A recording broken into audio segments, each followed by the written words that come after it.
تاکہ ہم عبرت حاصل کریں، ہم اللہ کی نشانیوں کو پہچان لیں، ہمیں یہ معلوم ہو جائے کہ واقعی ہی اس کائنات کو چلانے والا کوئی نہ کوئی موجود ضرور ہے۔ ہمیں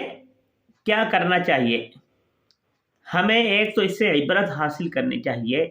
اللہ کا شکر بھی ادا کرنا چاہیے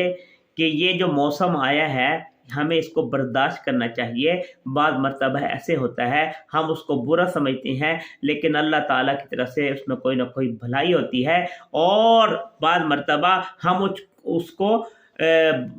اچھا سمجھتے ہیں لیکن اس میں کوئی نہ کوئی برائی ہوتی ہے، اچھائی میں برائی، اور قرآن کریم نے بھی اس کا تذکرہ کیا ہے، وَعَسَىٰ أَن تَكْرَهُوا شَيْئًا وَهُوَ خَيْرٌ لَكُمْ وَعَسَىٰ أَن تُحِبُّوا شَيْئًا وَهُوَ شَرٌّ لَكُمْ۔ بعض مرتبہ عین ممکن ہے کہ جس چیز کو تم ناپسند کر رہے ہو اس میں شاید تمہارے لیے حکمت ہو، بہتری ہو، خیر خواہی ہو، اور بعض مرتبہ وہ چیزیں جن کو تم اچھا سمجھ رہے ہو، جن سے تم پیار کرتے ہو، جن کو تم اچھا سمجھ رہے ہو،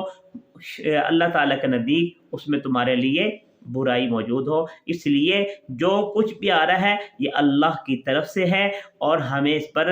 برداشت بھی کرنا چاہیے، شاید ہمارے لیے یہی بہتر ہو۔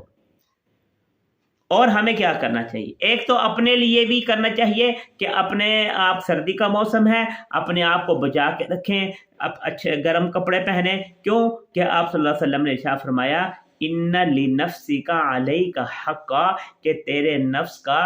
تجھ پر حق ہے۔ یہ نہیں کہ آپ کے پاس پیسہ ہے اور آپ سردی میں مر رہے، ایسے نہیں، بلکہ جتنی آپ کے پاس طاقت ہے، استطاعت ہے، اللہ پاک نے آپ کو دیا ہوا ہے، تو اپنے آپ کو یہ موسمی اثرات سے بچانے کی کوشش بھی کریں۔ اور کیا کرنا چاہیے کہ ہمیں اپنے جو نادار بھائی ہیں ہمیں ان کا بھی خیال رکھنا چاہیے۔ ہم خود تو گرم کپڑوں میں ہیں، ہمارے پاس تو جرسیاں بھی ہیں، سویٹر بھی ہیں، کوٹ بھی ہیں، ہر چیز موجود ہے، لیکن ہمارے بعض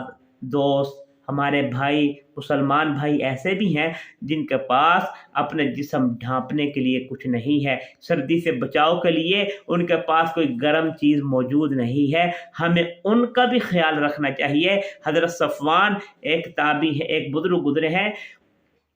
ان کا ایک واقعہ لکھا ہے کہ وہ ایک مرتبہ اپنے گھر سے باہر نکلے تو دیکھا کہ ایک شخص سردی سے کانپ رہا ہے،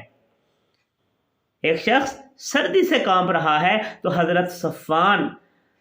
رحمہ اللہ تعالیٰ نے اپنی قمیص اتار کر اس شخص کو پہنا دی۔ کسی نے خواب میں دیکھا کہ رب العالمین نے اس سردی سے کانپنے والے شخص کو قمیص پہنانے کی وجہ سے ان کو جنت میں بلند مقام عطا کر دیا۔ تو اس لیے اپنے آپ کو بھی بچائیں، اور اپنے